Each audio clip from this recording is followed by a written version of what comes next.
जय हिंद दोस्तों, स्वागत है आपका अपना चैनल चौबे स्टडी जोन में। और दोस्तों आज का टॉपिक है सामान्य हिंदी प्रैक्टिस सेट 3। आज हम लोग इस वीडियो में लगाएंगे दोस्तों जो बहुत ही महत्वपूर्ण प्रश्न होने वाले दोस्तों। ये सभी प्रश्न यूपी ट्रिपल एससी लेखपाल पीईटी और यूपी पुलिस कांस्टेबल में पूछी गई प्रश्न है दोस्तों। चलिए दोस्तों प्रश्न की तरफ चलते हैं। और दोस्तों इस चैनल पर नए हैं तो लाइक सब्सक्राइब शेयर जरूर करें। चलिए प्रश्न नंबर 1 आ गया दोस्तों। निम्नलिखित में बेमेल शब्दों का चयन कीजिए। ऑप्शन ए आभूषण, ऑप्शन बी अलंकार, ऑप्शन सी जेवर और ऑप्शन डी नागर। तो इसका सही आंसर क्या हो जाएगा? ए आभूषण, अलंकार और जेवर तीनों एक ही है दोस्तों, और इसमें नागर क्या है? ये अलग है। तो ये बेमेल शब्द है दोस्तों। तो ये तीनों का मेल एक तरह से खा रहा है दोस्तों, तीनों सोना से संबंधित है दोस्तों। और नागर क्या है? नागर का कोई संबंध नहीं, इसलिए इसका ऑप्शन नंबर डी सही होगा दोस्तों। चलिए अगला प्रश्न की तरफ चलते हैं। जिसकी ग्रीवा सुंदर हो उसे कहते हैं। Option A Sugriva, option B सुशील, ऑप्शन सी सुंदरता और ऑप्शन डी कृतज्ञ। तो जिसकी ग्रीवा सुंदर उसे हम लोग क्या कहते हैं दोस्तों? तो इसका ऑप्शन नंबर ए सही हो जाएगा दोस्तों। ये यूपी पुलिस 2006 में पूछा गया था दोस्तों प्रश्न हिंदी का। चलिए दोस्तों तो इसका ऑप्शन नंबर ए हो जाएगा सुग्रीव। चलिए अगला प्रश्न की तरफ चलते हैं। दिए गए वाक्यों के लिए एक शब्द का चयन करें। पाप करने के बाद स्वयं दंड पाना। ऑप्शन ए हार मान लेना, ऑप्शन बी प्रताड़ना, ऑप्शन सी पश्चाताप करना और ऑप्शन डी प्रायश्चित करना। तो पाप करने के बाद स्वयं का दंड पाना का मतलब क्या होगा दोस्तों? इसका ये क्या कर रहा है दोस्तों? तो इसका सही आंसर हो जाएगा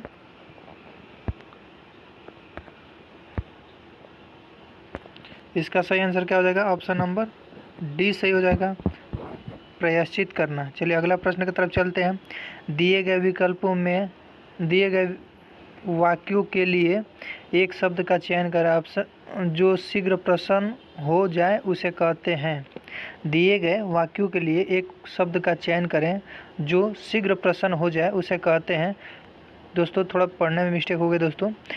तो चलिए इसका ऑप्शन देखते हैं। ऑप्शन ए प्रसन्नता, ऑप्शन बी प्रसन्नना, ऑप्शन सी बहुत खुश और ऑप्शन डी आशुतोष। तो जो शीघ्र प्रसन्न हो जाए उसे क्या कहते हैं दोस्तों? हम लोग उसे हम आशुतोष कहते हैं। इसका ऑप्शन नंबर डी सही हो जाएगा दोस्तों। इसका करेक्ट आंसर डी सही हो जाएगा। चलिए अगला प्रश्न की तरफ चलते हैं। निम्नलिखित में से परा उपसर्ग का अर्थ है। ऑप्शन ए बाहर, ऑप्शन बी भीतर, ऑप्शन सी उल्टा और ऑप्शन डी आसपास। तो परा उपसर्ग का अर्थ क्या होगा दोस्तों? ये हो जाएगा आपका उल्टा हो जाएगा। ऑप्शन नंबर सी सही हो जाएगा। चलिए अगला प्रश्न की तरफ चलते हैं। निम्नलिखित में से आकाश का शुद्ध वर्तनी होगा। ऑप्शन ए आकाश, ऑप्शन बी आकाश, ऑप्शन सी आकाश और ऑप्शन डी आकाश। तो इसका दोस्तों सही आंसर क्या हो जाएगा दोस्तों? इसका सही आंसर दोस्तों हो जाएगा ऑप्शन नंबर बी सही हो जाएगा, आकाश। चलिए अगला प्रश्न की तरफ चलते हैं दोस्तों। निम्नलिखित में से कवियत्री का शुद्ध वर्तनी होगा। ऑप्शन ए कवित्री, ऑप्शन बी कवयित्री, ऑप्शन बी कवयित्री, ऑप्शन डी कवित्री। दोस्तों ये बार बार प्रश्न पूछे जाता है एग्जाम में दोस्तों, ये बार बार प्रश्न पूछे जाते हैं दोस्तों। ये यूपी पुलिस 2018 के पेपर में पूछा गया था दोस्तों, और ये 2019 के पेपर में भी पूछा गया, पीटी में भी पूछा गया था दोस्तों। तो दोस्तों इसमें थोड़ी सी मात्रा के डिफरेंस हो जाती है दोस्तों। तो चलिए इसको देखते हैं, इसका सही आंसर क्या हो जाएगा दोस्तों। आप लोग इसका आंसर कमेंट में दे दो दोस्तों। और दोस्तों इस चैनल पर नए हैं तो लाइक सब्सक्राइब जरूर करें दोस्तों।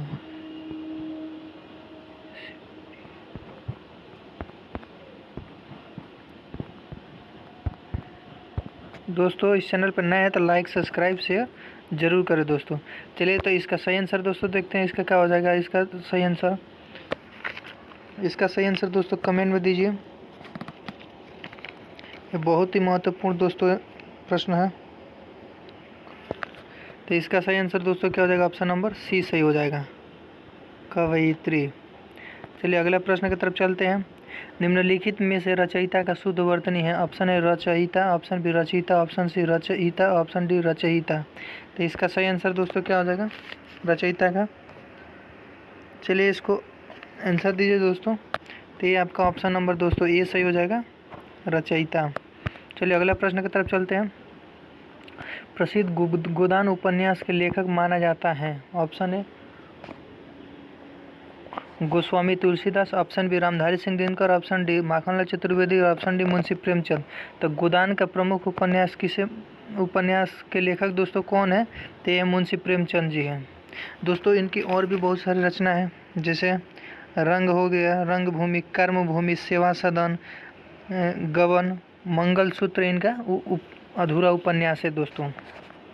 तो इनका बहुत सारे रचना है और बार बार पूछी जाती है दोस्तों ये सब प्रश्न रचना से संबंधित। चलिए अगला प्रश्न की तरफ चलते हैं। हिंदी साहित्य का सबसे प्रसिद्ध उपन्यासकार किसे माना जाता है? चलिए ऑप्शन है Ramdhari Singh Dinkar, option B Mahadevi Verma, option C Kalidas और ऑप्शन डी मुंशी प्रेमचंद। तो हिंदी साहित्य के सबसे प्रसिद्ध उपन्यासकार किसे माना जाता है दोस्तों? तो यही भी है मुंशी प्रेमचंद ही। तो इसका ऑप्शन नंबर डी सही हो जाएगा दोस्तों, करेक्ट। चलिए अगला प्रश्न देखते हैं। शेखर जीवनी के लेखक किसे माना जाता है? ऑप्शन है Vatsyayan Agyeya, Hiralal Vatsyayan Agyeya, option B Mahadevi Verma, option B Mahadevi Verma, option C Kalidas और ऑप्शन डी मुंशी प्रेमचंद। तो शेखर जीवनी किसकी उपन्यास है दोस्तों? ये भी बहुत महत्वपूर्ण दोस्तों प्रश्न है, ये भी बार बार पूछी जाती है। तो इसका सही आंसर दोस्तों क्या जवाब ऑप्शन नंबर है दोस्तों। आप लोगों का कितना प्रश्न सही हो रहा है 20 प्रश्नों में से? तो आप लोग कमेंट में कृपया आप लोग अपना कमेंट में लिखिए कि कितना प्रश्न सही है कितना प्रश्न गलत है दोस्तों। और इस चैनल पर नए हैं तो लाइक सब्सक्राइब शेयर जरूर करें ताकि हमें भी थोड़ी मोटिवेशन मिले। चलिए गुनाहों के देवता के लेखक किसे माना जाता है? ऑप्शन है Mahadevi Verma, option B Phanishwar Nath Renu, option C Dharmveer Bharti और ऑप्शन डी जयशंकर प्रसाद। तो गुनाहों के देवता के लेखक किसे माना जाता है दोस्तों? तो इसका ऑप्शन नंबर दोस्तों सी सही हो जाएगा, धर्मवीर भारती। ये बहुत ही प्रसिद्ध इनकी रचना है दोस्तों। ये बार बार ये भी प्रश्न पूछी जाती है दोस्तों। चलिए अगला प्रश्न की तरफ चलते हैं। उन्मेष में किस उपसर्ग का प्रयोग हुआ है? उन्मेष में किसका उपसर्ग हुआ है दोस्तों? तो इसका हो जाएगा उप, ऑप्शन बी उद, ऑप्शन सी अपी और ऑप्शन डी अभी। तो उन्मेष में किस उपसर्ग का प्रयोग हुआ दोस्तों? तो ये हुआ है उद प्लस मेष। तो इसका हो जाएगा दोस्तों, तो इसका सही आंसर क्या हो जाएगा? ऑप्शन नंबर बी सही हो जाएगा दोस्तों। इसका करेक्ट आंसर बी सही हो जाएगा। चलिए अगला प्रश्न की तरफ चलते हैं। दिए गए वाक्यों के लिए प्रयुक्त होने वाले सही विकल्प को चुनिए। वह कवि जो तत्काल कविता करने में कुशल हो उसे क्या कहते हैं? सुकवि, महाकवि, राज्य कवि, राजकवि और आंसू कवि। तो इसका सही आंसर दोस्तों क्या हो जाएगा? ऑप्शन नंबर डी सही हो जाएगा। इसे हम आंसू कवि कहते हैं जो तत्काल कविता करने में कुशल होता है। चलिए अगला प्रश्न की तरफ चलते हैं दोस्तों। निम्नलिखित में से कौन सा अवयवी भाव समास है? ऑप्शन ए चौराहा, ऑप्शन बी दिन रात, ऑप्शन सी प्रतिदिन और ऑप्शन डी त्रिलोक। तो अवयवी भाव समास दोस्तों कौन है? तो इसका ऑप्शन नंबर सी सही हो जाएगा, प्रतिदिन। चलिए अगला प्रश्न की तरफ चलते हैं दोस्तों। हिंदी भाषा किस लिपि में लिखी जाती है? Option A Gurmukhi, option B Devanagari, option C Saurashtri और ऑप्शन डी ब्राह्मी। तो हिंदी भाषा को किस लिपि में लिखी जाती है दोस्तों? तो ये ऑप्शन नंबर बी सही हो जाएगा, देवनागरी लिपि में लिखी जाती है। चलिए अगला प्रश्न की तरफ चलते हैं। निम्नलिखित में से संयुक्त वाक्य का चयन कीजिए। ऑप्शन है उसने खाना खाया और सो गया। दोस्तों इसको बहुत ही बारीकी तरह से इसको देखना पड़ता है संयुक्त वाक्य को, और दोस्तों ये बहुत ज़्यादा कंफ्यूज करती है परीक्षाओं में। तो चलिए ऑप्शन इसका देखते हैं। उसने खाना खाया और सो गया। आप बताइए कि आपकी समस्या क्या है? मैं तुम्हारे साथ कार्य करना चाहता हूँ, परिश्रम करके सफलता प्राप्त करो। तो इसमें दोस्तों इसका सही आंसर क्या हो जाएगा? इसका ऑप्शन नंबर दोस्तों ऑप्शन नंबर ए सही होना चाहिए। उसने खाना खाया और सो गया, ये क्या संयुक्त वाक्य है। चलिए दोस्तों अगला प्रश्न की तरफ चलते हैं। निम्नलिखित में से संयुक्त वाक्य का चयन कीजिए।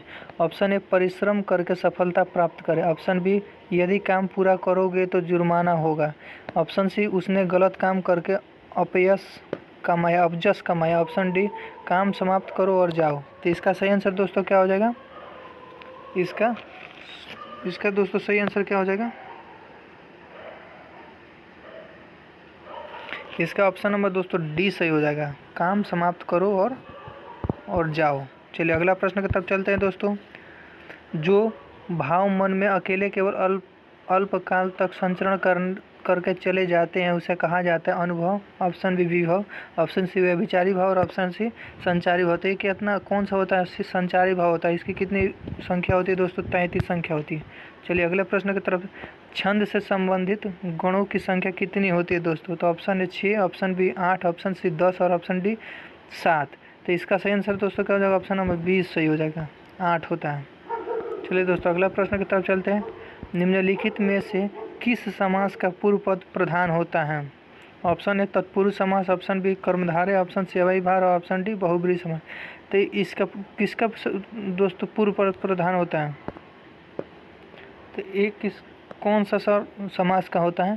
तो अव्ययभाव समास का जो होता है इसका पूर्व पद प्रधान होता है। इसका ऑप्शन नंबर दोस्तों सी सही हो जाएगा, अव्ययभाव समास। चलिए अगला प्रश्न की तरफ चलते हैं। चलिए दोस्तों यही मेरा टॉप 20 क्वेश्चन था दोस्तों। यदि आपको वीडियो अच्छा लगा तो लाइक सब्सक्राइब शेयर ज़रूर करें दोस्तों, ताकि हमें भी थोड़ी मोटिवेशन मिले दोस्तों। और आप लोगों के लिए बहुत ही मेहनत करके वीडियो बनानी पड़ती है दोस्तों। और आप लोगों का वीडियो कैसा लगा हो तो कमेंट में आप लोग कमेंट करिए कि आपको किस प्रकार का वीडियो और पढ़ना पसंद है दोस्तों। मैं उसी प्रकार का वीडियो बनाऊंगा। पर दोस्तों एक बार आप लोग लाइक सब्सक्राइब शेयर ज़रूर करें दोस्तों, और चैनल को शेयर ज़रूर करें ताकि हमें भी थोड़ी मोटिवेशन मिले दोस्तों।